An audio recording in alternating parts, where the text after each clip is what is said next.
ओम विघ्नेश्वराय वरदाय सुरप्रियाय लंबोदराय सकलाय जगद्दिताय नागायनाय स्तुतियज्ञ विभूषिताय गौरीसुताय गणनाथ नमो नमस्ते। या श्री स्वयं सुगतिनां भवने स्वलक्ष्मी पापात्मनां कृतिदयां हृदये सुबुद्धि श्रद्धा सदां कुलजन प्रभवस्य लज्जा तां त्वां नतास्म परिपालय देवी विश्वम्। नमस्कार, स्वागत है आपका आचार्य वाणी में। मैं आचार्य डॉक्टर विक्रमादित्य आपके साथ हूँ। आज का विषय हम जो आपके समक्ष रखने जा रहे हैं वो है वृश्चिक राशि वालों के लिए अगस्त के अंत काल में ग्रहों का योग क्या बनने जा रहा है। अगस्त के ग्रहों के अंतिम काल में ग्रह आपके लिए एक ऐसा वातावरण बना के तैयार कर रहे हैं कि जो एक तरह से बहुत महत्वपूर्ण रहेगा आपके लिए, लेकिन आप उस महत्व को समझ नहीं पा रहे हैं क्योंकि आपके मनोमस्तिष्क में इस वक्त जो है वो थोड़ा सा भ्रम का वातावरण चल रहा है। सुख भाव में बैठे हुए राहु और आपको वीतरागिता की तरफ ले जाते हुए ग्रहों का योग और साथ में शनि और मंगल का जिस प्रकार का टकराव की स्थिति चल रही है वो आपके बुद्धि में भ्रम की स्थिति उत्पन्न करते दिखाई दे रहे हैं। उस भ्रम से आपको बाहर आना पड़ेगा। इस वक्त आप सिद्धांतिक तौर पर इस वक्त योग और वियोग के चक्कर में फंसे हुए हैं। लोक और परलोक के चक्कर में आपका विचार आपको सही डिसीजन की तरफ नहीं दे रहा कि ये न्याय है या अन्याय है। कुछ भी न्याय अन्याय के चक्कर में, सत्य असत्य के चक्कर में फंसना नहीं आवश्यकता। देश काल परिस्थिति के अनुसार स्थिति को समझते हुए कार्य करने का हमें प्रयास करना चाहिए। इस वक्त ऐसा नहीं होता कि हमेशा आपका मन ऐसे चल रहा होता है। जब ग्रहों का खेल है, इस वक्त ग्रह दिखा रहे हैं क्या स्थिति आपके मनोमस्तिष्क में हो रही है। देखिए, राहु के समक्ष सूर्य बैठे हुए हैं, केतु के साथ विराजमान है और ये कहीं ना कहीं भ्रम, आपकी कीर्ति को कहीं ना कहीं भ्रमित करने का प्रयास करें, सफलता को कहीं ना कहीं भ्रमित। आपको लग रहा है हमने काम कर लिया लेकिन हुआ नहीं है, कहीं ना कहीं वो कलंक स्थिति स्थापित करने के योग बना रहा है। तो ये दिन खास तौर पर अगस्त के अंतिम समय में ऐसे बन रहे हैं कि एक छोटी सी गलती कलंक लगवा सकती है और एक छोटा सा सही मार्ग उस कलंक से बचाने का रास्ता आपको रक्षा कवच देने का योग बना सकता है। एक छोटा सा उपाय महालक्ष्मी कृपा प्राप्त करने का योग बना सकता है इस वक्त ऐसे, क्योंकि महालक्ष्मी के व्रत आरंभ हुआ चाहते हैं। वो कौन सा अनुष्ठान, कौन सा मंत्र, कौन सा यज्ञ, कौन सा उपाय कैसे कर लें कि हम अपनी किस्मत के वारे न्यारे कर लें, वो सारे सिद्धांत हम आपके समक्ष उपस्थित करेंगे आज इस कार्यक्रम के अंतर्गत। और किस प्रकार से कौन से खास उपाय कर लें, किस प्रकार से। ये बहुत चमत्कारिक समय अगस्त का अंतिम महालक्ष्मी योग बन रहा है आपकी राशि के दृष्टिकोण से। शुक्र और बुध एक साथ विराजमान होकर आपकी राशि में भाग्य में जाकर आपके वारे न्यारे करने के लिए सुंदर योग बनाते दिखाई दे रहे हैं। जिसने समझ लिया, जिसने कर लिया, उनके समस्त प्रकार के सुख के योग भाग्य से बनते, खासतौर पर बनने के योग बन सकते हैं। जी हाँ, ये खास इतने महत्वपूर्ण है। हम आपको सिद्धांतिक तौर पर सबसे लंबा वीडियो बनाया है हमने अभी तक का अपने इस चैनल पर इस बार का, और उसको आपको सही से समझने की आवश्यकता है। लोग समझते नहीं, सुनते नहीं है, इसलिए चीज़ों को केवल भ्रमित फंस जाते हैं। हर कुछ बेचने को तैयार बैठा है कोई ना कोई अंगूठी बेच रहा है, कोई कुछ बेच रहा है, कोई कुछ बेच रहा है। लेकिन सिद्धांतिक तौर पर हिंग लगे ना फिट करे, रंग चोखा कैसे हो वो आपको कैसे, वो सिद्धांत तौर पे इसी हम अपने इस वक्तव्य के दौरान आपको एक एक चीज़ तौर पर वैज्ञानिक शास्त्रीय दृष्टिकोण से सिद्ध करते हुए दिखाएंगे। और किसी बात को आप काट नहीं कर सकते हैं, आप उसको समझने का। और जो कोई बात समझ में नहीं आए चिंता ना करें, कमेंट बॉक्स में जाकर लिखें, उस समस्त बातों को हम आपके समय देंगे। और विवेकानंद योगाश्रम में तो हम समय समय पर कार्य करते ही रहते हैं। आपके साथ प्रत्यक्ष रूबरू होकर बातचीत करने का रास्ता भी हमने बना दिया है। जिनके मन में कोई प्रश्न चल रहा हो तो पहले रविवार को आकर विवेकानंद योगाश्रम में हमसे मिल भी सकते हैं और हम आपके साथ रूबरू रहकर आपके प्रश्नों का उत्तर भी उस दिन अवश्य देने का प्रयास करते हैं। ये समय समय के अनुसार से चलता रहेगा। सिलसिलेवार तरीके से बात करते हैं क्या खेल आपके ग्रह आपके साथ करने वाले हैं वृश्चिक राशि वालों। 21 तारीख बृहस्पतिवार का अवसर, त्रयोदशी तिथि विद्यमान है, भाद्रपद का महीना चल रहा है और ग्रह नक्षत्रों के दृष्टिकोण से किस्मत आपके हाथ में इस वक्त। सरलता से आप चीज़ों को समझने का प्रयास कर रहे हैं और शुक्र आ गए हैं भाग्य में आपके लिए रात को 12 बजे और चंद्रमा वहाँ विराजमान हो गए हैं और साथ साथ बुध वहाँ विराजमान है और सब उदय होकर बैठकर भाग्य में सुंदर रूप से आपकी चीज़ों को व्यवस्था करने के रास्ते बना रहे हैं। तो आप इस व्यवस्था का लाभ आपको लेने का प्रयास करना। लेकिन शनि ने सब खराब कर रखा है बुद्धि में बैठकर, राहु ने सुख वाले भाव में बैठकर इन समस्त चीज़ों को खराब कर रखा है। इनको ठीक करना पड़ेगा। घर में नित्य प्रति गूगल की धुनी करें, हनुमान चालीसा का नित्य प्रति पाठ करें और हो सके तो शनि स्तोत्र का एक बार पाठ सुन लें। कैसे करेंगे उसके लिए हमने एक नया रास्ता बना दिया है। हमारे इस चैनल पर ही एक लिंक दिया गया है कि जो शनि स्तोत्र को आप नित्य प्रति श्रवण करें, 108 बार श्रवण करें, सुन लें, 2-4 बार खुद भी कर लें, तो बिल्कुल चमत्कारिक परिवर्तन करने का योग ये ग्रह बना देंगे आपके लिए। 22 तारीख का दिन, शुक्रवार का दिन, चतुर्दशी तिथि विद्यमान है, अघोर 14 का योग बन रहा है। शिव कृपा से रास्ता बन जाएगा आपकी राशि के दृष्टिकोण से, क्योंकि भावी मेट सके त्रिपुरारी। हमारे जीवन में जो कष्ट हम भोगते हैं किसी पड़ोसी के कर्म से नहीं भोगते हैं, अपने ही कर्मों से भोगते हैं, और हम अज्ञानता में कई बार वो गलत रास्ते पे चल जाते हैं। उसको ठीक करने का मार्ग है इस दिन, शिव 14 के दिन, जिस दिन शरद ऋतु आरंभ हो रही है, वर्षा ऋतु समाप्ति तरफ चली जाने के बाद नया कुछ उदय होने का रास्ता बनता दिखाई दे रहा है। उस दिन शिव का सुंदर गऊ के दुग्ध से अभिषेक कर भगवान का आशीर्वाद, अघोर मंत्र जो है ना, अघोरेभ्यो अथ घोरेभ्यो घोर घोर तरेभ्या सर्वेभ्या सर्व सर्वेभ्यो नमस्ते असुद्रूपेभ्या, यह घोर कल्प का मंत्र है। इसके द्वारा भगवान का स्तवन कर आप अनेक कष्टों को दूर करने के योग बना सकते हैं। 23 तारीख शनिवार का अवसर, और इस दिन अमावस्या योग है, शनिचरी अमावस्या का योग बना है। इस बार शनि का उपाय करना आपके लिए बहुत जरूरी, क्योंकि बुद्धि भाव में बैठे हुए शनि महाराज इन दिनों आपकी राशि में चित्त और क्षय और मात का खेल खेलते दिखाई दे रहे हैं, और ग्रहों के दृष्टिकोण से आप समझें सफलता की तरफ ग्रह आपको अग्रसित करते दिखाई दे रहे हैं। लेकिन यदि आपने उपाय नहीं किया तो कुछ नहीं मिलेगा। इसलिए शनि के निमित्त हनुमान जी का स्तवन करें, वो आपके लिए सबसे ज़रूरी रहेगा। उनका पाव प्रभाव अपने जीवन में लेने का प्रयास करें, बहुत ज़रूरी, क्योंकि शनि मंगल का इस वक्त टकराव है। लाभ की स्थिति बनते बनते कहीं ना कहीं चीज़ें आपके हाथ से निकलती दिखाई दे रही हैं, क्योंकि कहीं ना कहीं थोड़ी सी समस्याएं आपके जीवन में चल रही हैं। तो इसलिए आवश्यकता है काफ़ी लंबे रूप से शनि के स्तोत्र का नित्य प्रति पाठ करने की। 24 तारीख रविवार का अवसर है, प्रतिपदा आरंभ करने का योग, यानी शुक्ल पक्ष आरंभ होने का योग बन रहा है, और इस दिन का खास योग है। जी हाँ, बहुत खास योग है इस दिन। आप चमत्कार देखना चाहते हैं, कष्ट से निवृत्त होना चाहते हैं, लेकिन चल रहे होते हैं सीधे सीधे कोई ना कोई आपको गर्दन पे आके पकड़ लेता है, चल भाई तूने कुछ गलत काम किया है, और आप लाख बार कहते हैं हमने कुछ नहीं किया भाई, हमने कुछ नहीं किया, लेकिन फिर भी वो कलंक का टीका आपके माथे पे आके लग जाता है बिना कारण के। वो किस लिए होता है? आपके कर्म के अनुसार से, अज्ञान में किए हुए कर्म के अनुसार से।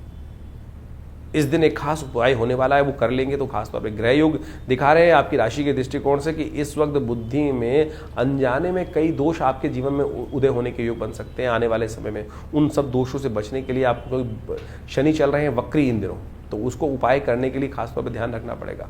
देव कृपा से इस दिन बनने वाला है एक खास योग, शाम के समय बनेगा। चांद निकलेंगे, चांद का दर्शन कर लीजिएगा, और उसके बाद माता पिता गुरुजन का आशीर्वाद दे दीजिएगा, थोड़ा गाय का पूजन कर लीजिएगा। एक ऐसा रक्षा कवच आपको प्राप्त हो जाएगा कि आपके बहुत सारे कलंकों से बचने के लिए, नेगेटिव भावों से बचने के लिए चंद्रमा आपको आशीर्वाद दे देंगे। ये भगवान शिव का आशीर्वाद है। जो दूज का चांद वो अपने मस्तिष्क पे धारण करते हैं, वही चांद आपको दर्शन देगा आज बहुत बढ़िया तरीके से सुबह शाम के समय। उदय तो सुबह ही हो जाएंगे, लेकिन दिखाई देंगे शाम को जब सूर्य अस्त हो जाएगा थोड़ी देर के लिए।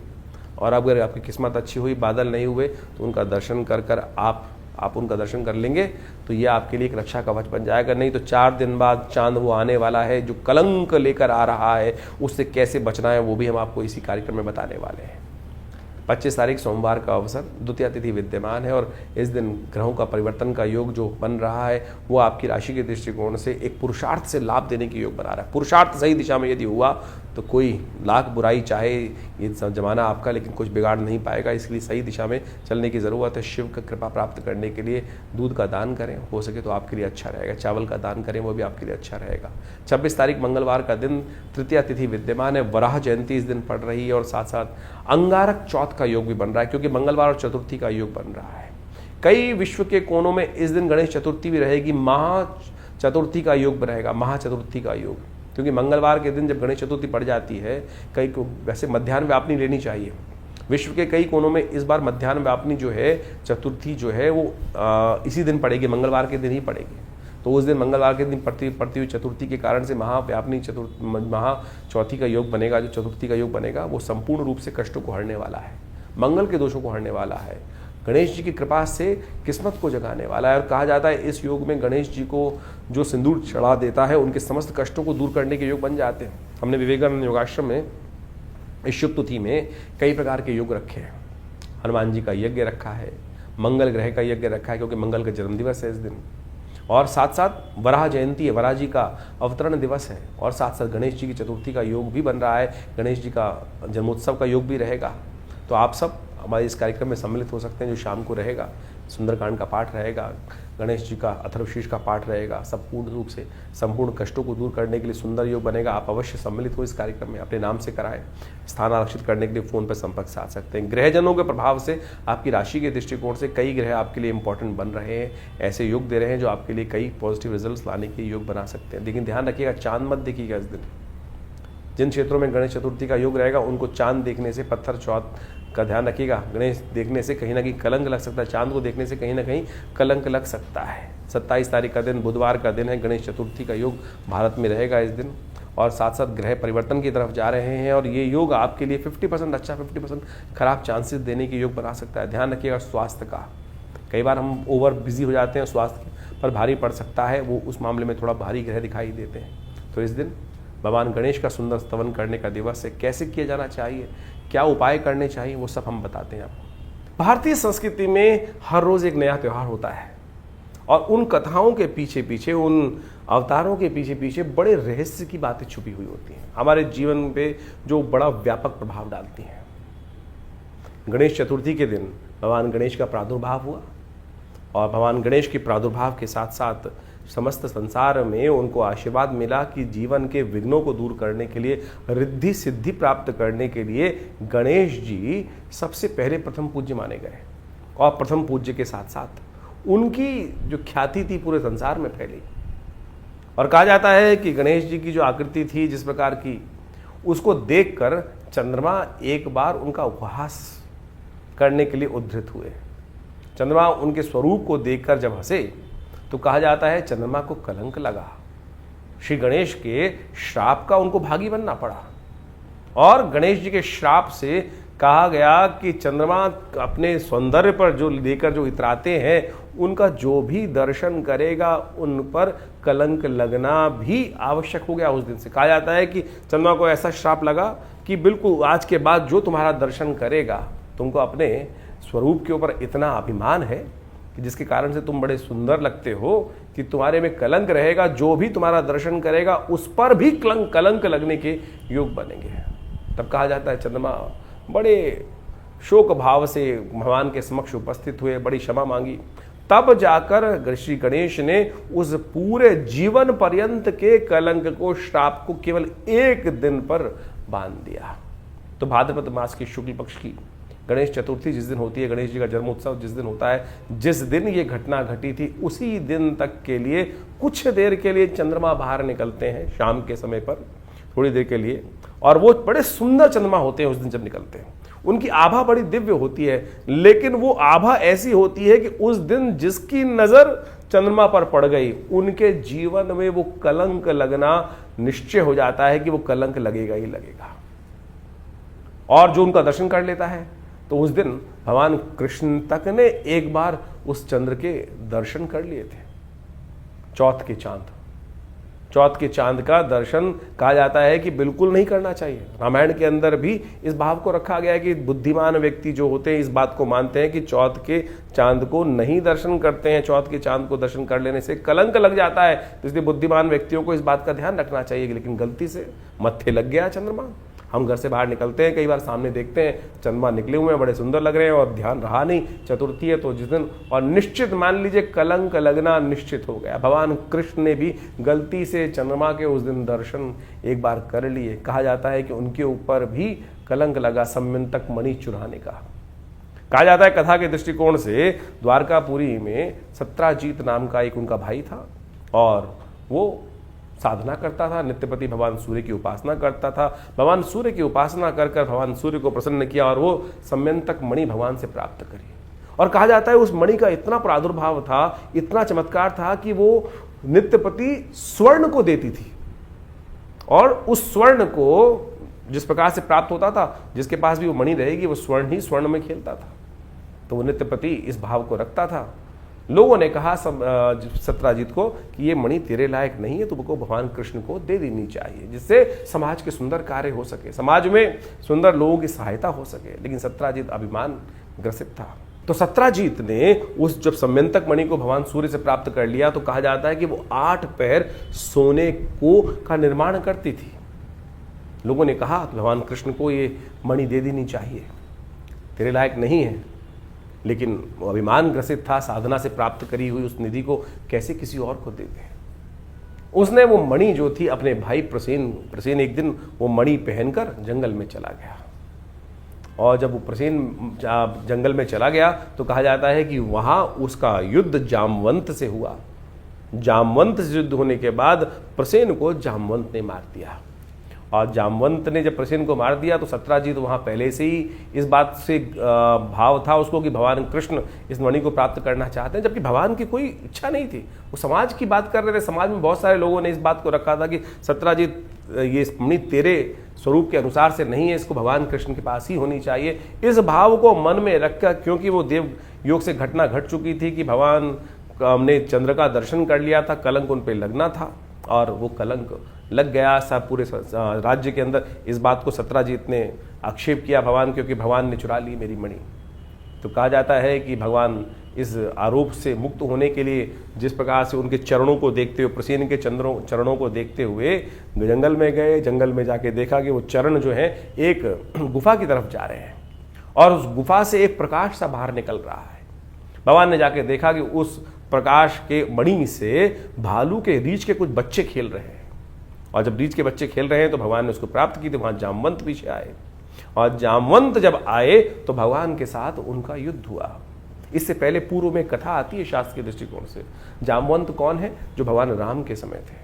भगवान राम जब इस धरा से गए तो अपने साथ जितने भी अनुयायी थे, जितने भी उनके भक्त थे, सबको ले गए। जामवंत भी उनके एक भक्त थे, लेकिन वो भगवान के साथ नहीं गए। कहा जाता है इस संसार में कोई भी एक मनुष्य जब तक मन में रहे तब तक इसे निवृत्ति मोक्ष नहीं हो सकता। भगवान के साथ जाने का मतलब मोक्ष को प्राप्त करना था। जामवंत के मन में इच्छा थी कि कहीं ना कहीं भगवान के समक्ष रखी थी कि भगवान के साथ वो अपने शौर्य को प्रदर्शन करने के लिए युद्ध करना चाहते थे। तो भगवान ने कहा, एक तो जामवंत जी आप बहुत बूढ़े हैं, फिर आपने हमारी सहायता करी है, तो हम आपके साथ तो इस जन्म में तो युद्ध कर नहीं सकते।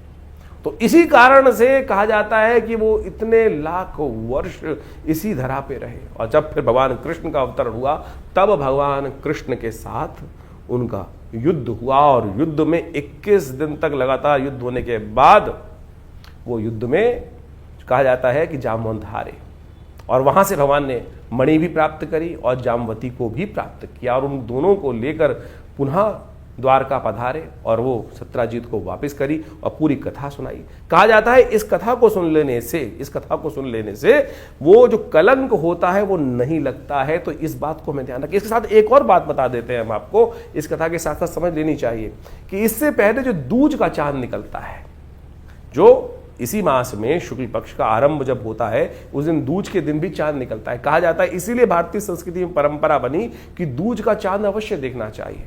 जो दूज का चांद को देखकर माता पिता गुरुजन का आशीर्वाद लेता है, गौ पूजन करता है, उसके जीवन में कभी कोई कलंक नहीं लगता। तो इससे पहले भाद्रपद मास में जो चांद दूज को दिखाई देगा, यदि उसका भी दर्शन शाम के समय कर लेंगे तो फिर गलती से यदि चंद्रमा चौथ का चांद आपके माथे लग भी गया तब भी उसका कलंक आपके मनोमस्तिष्क को परेशान नहीं करेगा। आपकी कीर्ति पर कलंकित नहीं करने का आरोप, जो कलंक करने का आरोप लगता है वो नहीं लगेगा। ये शास्त्र में अद्भुत चीज है, ये नहीं कि एक चीज का रास्ता नहीं है। तो आप समझे, इन वर्ण कथाओं के माध्यम से हमारे जीवन में जो घटनाएं घटती हैं उनको भी। अब इस बात को एक और समझें, ज्योतिष के दृष्टिकोण से कहाँ महत्वपूर्ण बात आती है कि ज्योतिष के दृष्टिकोण से अब ये तो कर्म के अनुसार से भाग्य बन गया ना। आपकी जन्मपत्री में तो कहीं नहीं लिखा था कि आप इस प्रकार का दर्शन कर लोगे फिर आपका कलंक लग जाएगा जीवन में।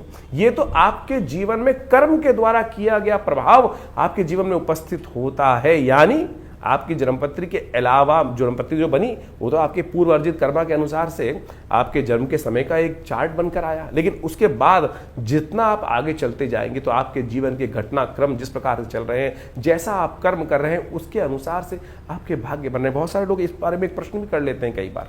ये समझने की आवश्यकता है कि क्या हम पूर्व अर्जित कर्मों के अनुसार से ही जीवन को आगे व्यतीत करते हैं? नहीं भाई, आप उसके साथ साथ अपने प्रत्यक्ष कर्म के द्वारा भी अपने पूर्व अर्जित कर्मों को बढ़ा सकते हैं, घटा सकते हैं। दुष्कर्मों को घटा सकते हैं पुण्यों के द्वारा। जो आप यज्ञ इत्यादि, दान इत्यादि, पुण्य इत्यादि, उपाय इत्यादि विभिन्न प्रकार से करते हैं वो यही तो है। इसी के द्वारा तो पूर्व जन्म में, पूर्व समय में किए गए दुष्कर्मों का प्रायश्चित कर उसका घटन किया जाता है, उसको हटाया जाता है। तो यानी जो कर्म प्रधान विश्व रच राखा, ये भाव जो रखा गया है, यानी अब जो कर्म हो गया, मनसा वाचा कर्म, 3 प्रकार के कर्म शास्त्र में वर्णित है, उनको हो जाने से जीवन में जो प्रभाव उसका उत्पन्न होता है उसको घटाया बढ़ाया जा सकता है। जी हाँ, इस घटना के माध्यम से केवल घटना मत समझें, केवल एक कथा को ना समझें, इसका सारांश को समझने की आवश्यकता है कि क्या प्रभाव आपके जीवन में ग्रहों का पड़ रहा है। तो आप किसी भी प्रकार से यदि कोई गलती हो भी गई तो उसका प्रायश्चित करने के विभिन्न मार्ग शास्त्र में जगह जगह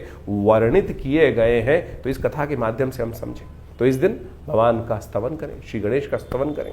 अब जो कर्म हो गया, अब चंद्रमा के द्वारा भी तो गलत कर्म हुआ, वो चाहते तो नहीं थे, लेकिन क्या हुआ, सामने एक ऐसी स्थिति बनकर आ गई, भगवान शंकर के पुत्र के ऊपर हाथी का चिन्ह लग गया। तो कोई भी व्यक्ति जब कुछ ऐसी प्रकार से एक अजीब चीज देखता है तो उपहास उठाने का एक स्वाभाविक प्रयास करता है। वो उपहास का जो उपहास यानी हास मजाक करने का कितना दुष्प्रभाव हुआ कि चंद्रमा पर जीवन पर्यंत का कलंक लग गया। लेकिन फिर उन्होंने पश्चाताप किया, भगवान के समक्ष क्षमा मांगी, तो उस क्षमा मांग के 365 दिन पूरे जीवन का कलंक हटाकर केवल 2 आधे घंटे के लिए उस कलंक को बांध दिया गया। चल इतनी देर के लिए तेरे को प्रायश्चित इतनी देर तो करना ही पड़ेगा, इतना तूने जो किया।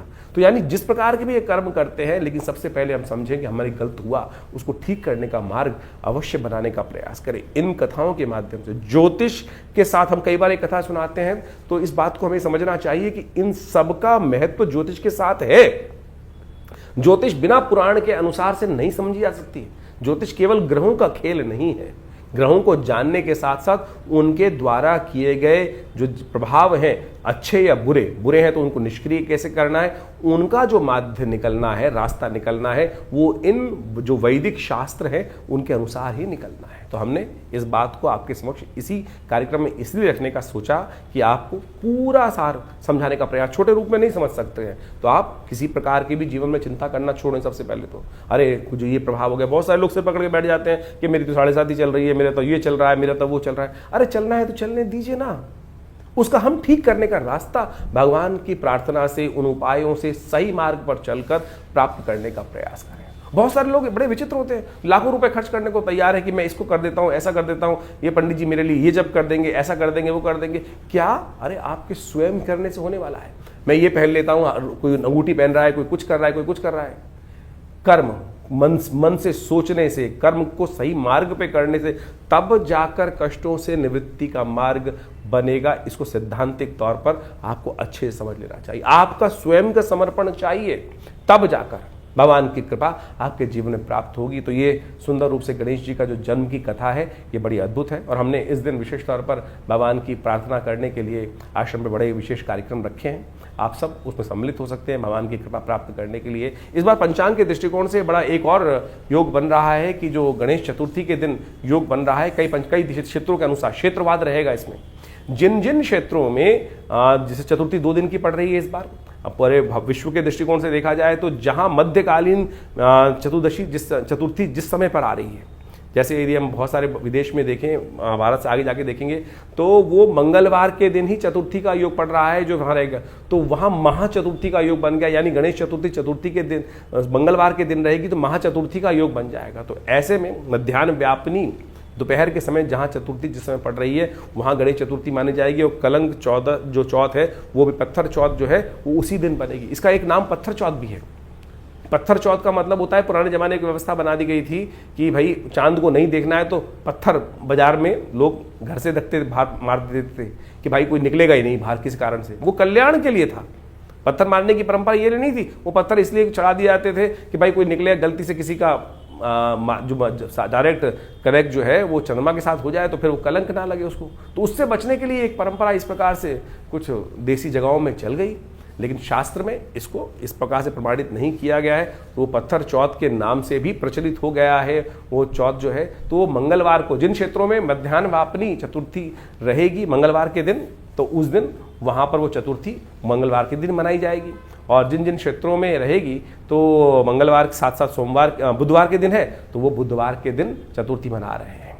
और इस प्रकार से आप इस कथा का श्रेय महत्व समझते हुए अपने जीवन में शुभ लेने का प्रयास करें। तो वृश्चिक राशि वालों, आपने समझा गणेश चतुर्थी के दिन किस प्रकार से भगवान गणेश की आराधना की जानी चाहिए। तो आपकी राशि के दृष्टिकोण से आप उन सब चीज़ों को करेंगे तो कल्याणकारी योग बनेंगे। 28 तारीख का दिन बृहस्पतिवार का दिवस है, पंचमी तिथि इस दिन विद्यमान है, रवि योग इस दिन बन रहा है और ग्रह नक्षत्रों के दृष्टिकोण से आपका ग्राफ अच्छा है, लेकिन मानसिक तौर पर थोड़ी एंजाइटी विचार जो है वो आपको अननेसेसरी नुकसान देने के योग बना रहे हैं। ग्रह बिल्कुल सपोर्ट में है, लेकिन आप ओवर थिंकिंग कर रहे हैं और कई चीज़ों को हम ओवर थिंकिंग जब करते हैं तो कहीं ना कहीं वो नुकसान के योग बन सकते हैं। इस दिन ज्ञान की आवश्यकता है। ऋषि पंचमी है, बृहस्पतिवार का दिन है और ऋषियों का, सप्त ऋषियों का पूजन किया जाना चाहिए।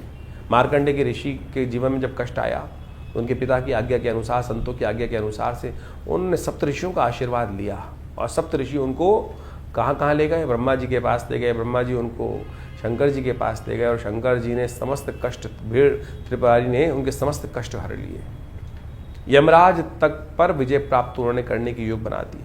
तो ये ऋषियों की परंपरा है, ऋषियों संतों का आशीर्वाद है। तो संत जन का आशीर्वाद इस दिन संतों के निमित्त तर्पण करना चाहिए। कश्यप इत्यादि समस्त ऋषि जो हैं, जो हमारे गोत्र से संबंध रखते हैं, भारद्वाज, अत्रि, वशिष्ठ इत्यादि समस्त ऋषियों का पूजन कर उनको जनेऊ इत्यादि, तर्पण इत्यादि अर्पित करें तो कल्याण होगा। रवि योग है, नए कार्यों का आरंभ करने के लिए दिन अच्छा दिखाई देता है। 29 तारीख शुक्रवार का दिन षष्ठी तिथि विद्यमान है और ग्रह नक्षत्रों के दृष्टिकोण से ये ग्रह आपके लिए कहीं ना कहीं राजयोग का निर्माण कर रहा है, लेकिन साथ साथ कुछ ग्रह योग ऐसे भी हैं जो थोड़े से आपको कई मामलों में फंसाते भी दिखाई दे रहे हैं। तो बैलेंस होकर चलने की ज़रूरत है। बहुत ज़्यादा ओवर चीज़ें आपके करने से नहीं होती हैं, नेचुरल वे में बहुत सारी चीज़ें होती हैं, उनको समझते हुए कार्य करें। कई बार हम अपनी चीज़ों को ओवर प्रेशर अपने मस्तिष्क में डाल देते हैं, वो डालने की ज़रूरत नहीं है। सूर्य इन दिनों राहु के समक्ष विद्यमान है, सूर्य षष्ठी है, हो सके तो सूर्य को जल अवश्य दें। बलदाऊ छठ है इस दिन विशेष तौर पर भगवान कृष्ण का पूजन छठ के रूप में किया जाता है। दही भगवान को अर्पित किया जाता है, दही से भगवान को, हल्दी मिले दही से भगवान को स्नान कराया जाता है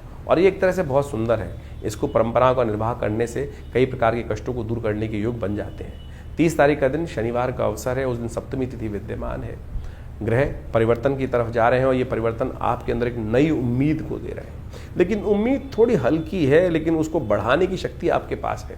इस वक्त ग्रह दिखा रहे हैं कि उम्मीद को बढ़ाने की ज़रूरत है, थोड़ी उम्मीद को बढ़ाने का प्रयास करें। जो विचार आ रहा है उसको थोड़ा इंपॉर्टेंस देने का प्रयास करें, लेकिन थोड़ी चीज़ों को मैनेज करने में दिक्कत होने वाली है, क्योंकि महालक्ष्मी का योग बनने के बाद सूर्य के साथ आकर, सूर्य के कारण से अस्त होकर बुध उनके साथ विराजमान हो जाएंगे और ये बुध का विराजमान होना कहीं ना कहीं आपके लिए थोड़ा भारी पड़ सकता है। चीज़ों को ठीक करने के लिए थोड़ी मेहनत ज़्यादा ज़रूरत है। संयम रखें, वाणी पर संयम, कहीं ना कहीं कमिटमेंट का ध्यान रखते हुए कार्य करने की ज़रूरत है, तब आपके लिए अच्छा रहेगा। 31 तारीख रविवार का अवसर, अष्टमी तिथि विद्यमान है और ये ग्रह नक्षत्रों के दृष्टिकोण से आपके लिए जो दिन दिखाई दे रहा है वो आपके लिए कुछ ना कुछ नया योग बनाता दिखाई दे रहा है। आवश्यकता है इस वक्त थोड़ा गौ सेवा करने का प्रयास कीजिए। बुध थोड़ा अस्त है, फिटकरी वाले जल से थोड़ा स्नान करने का प्रयास करें। महालक्ष्मी व्रत आरंभ हो रहे हैं इस दिन से, महालक्ष्मी का पूजन करें। राधा अष्टमी है इस दिन, दुर्गा अष्टमी है। बुध इन दिनों खराब चल रहे हैं, उसको ठीक करने का एक दिव्य उपाय हम आपको बता देते हैं। बुध कमज़ोर हो गए हैं। भगवती दुर्गा को 108 अंकुरों की माला बनाकर, दुर्वा अंकुरों की माला बनाकर अर्पित की जाए। वैसे शास्त्र में भगवती दुर्गा को घास दूर्वा नहीं चढ़ाई जाती दुर्गा जी को, लेकिन भादों की अष्टमी के दिन ग्रहों के निवारण के लिए ये शास्त्र में उपाय वर्णित है कि 108 दुर्वा अंकुरों की माला बना के भगवती दुर्गा को अर्पित किए जाने से बुध का नेगेटिव प्रभाव ठीक करने का रास्ता बन जाता है। इसको बना सकते हैं। महालक्ष्मी को किस प्रकार प्रसन्न करना है, वो बहुत विशेष उपाय है।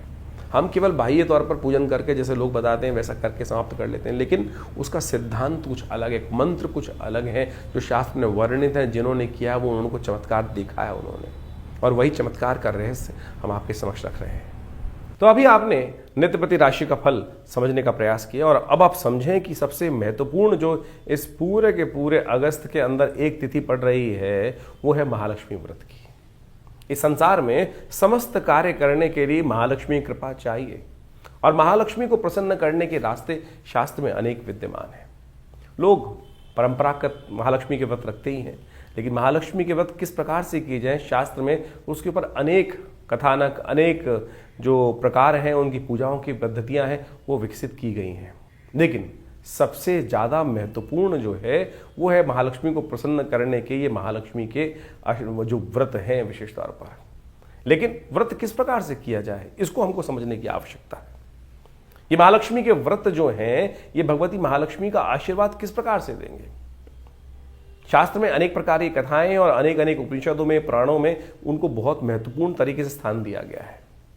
कहा जाता है कि एक बार महर्षि भृगु भ्रमण करते करते उनकी इच्छा मन में आई कि भगवान के दर्शन किए जाएं। तो वो घूमते घूमते विष्णु लोक पहुंचे। वहाँ कहा जाता है कि भगवान क्षीर सागर में शेषनाग के ऊपर भगवती के साथ विराजमान थे और योग निद्रा में उस वक्त भगवान गए हुए थे, विश्राम कर रहे थे।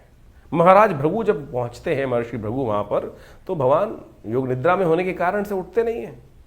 तो भृगु को बड़ा विचित्र लगता है, पता नहीं किस कारणवश उन्होंने अपना जो चरण था वो भगवान विष्णु की छाती पर रख दिया और कहा कि आपका भक्त यहां आया और आप प्रभु आप विश्राम में हैं।